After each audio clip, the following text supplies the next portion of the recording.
Good morning, Muncie, Indiana, and welcome back to another rivetingly informational session of WORD Morning News, the news you need to know broadcasted directly into your retinas.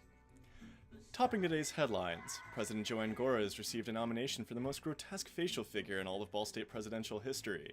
In recognition of this prestigious award, President Gora is erecting a 50-foot brass statue where used to be the bell tower to immortalize this crowning achievement. When asked how the university is to afford such a decadent monument, her staff commentator was quoted stating, "Our administration is confident that the student body's support is behind us, as we make strides to make our campus stand out above and beyond all others in the Midwest. With no neighboring institutions possessing such a monumental feat, we are certain the student body's support continues for us when we will announce that the whole of the statue will be afforded through their tuition, which is set to increase without notification halfway through the semester."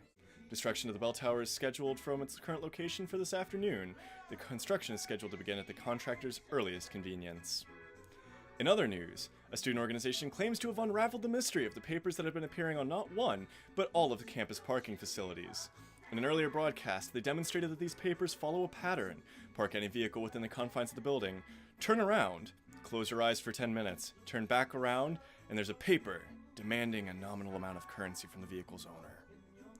George Jones, the organization's president, came forward to WORD and declared, "Rumors have been flying around about the possible sources of these mysterious papers, and I'm here to put them to rest.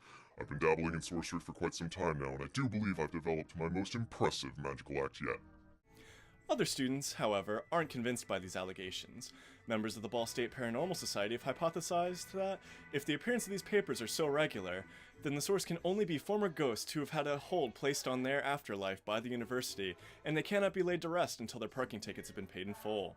The only remaining theory comes from the University Police Department. When interviewed about the mysterious papers, Officer Barbrader was quoted as saying, "It was me. That's my job. Literally. Why do you students make this crap up?" We'll have more on that as the story develops. Closing our broadcast for the morning is a study from the National Institute of Sociological Research. The study illustrates a steep increase in the cost of higher education, having more than quintupled in the last 2 decades. Moreover, students having a harder time coping with the crippling debt that follows their education, having found an overabundance of educated professionals and no available work above the minimum wage.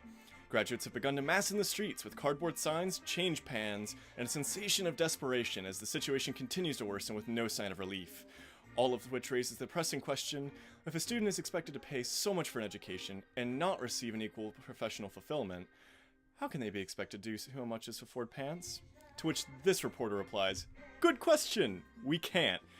This is Andrew Hessick of WORD, signing off.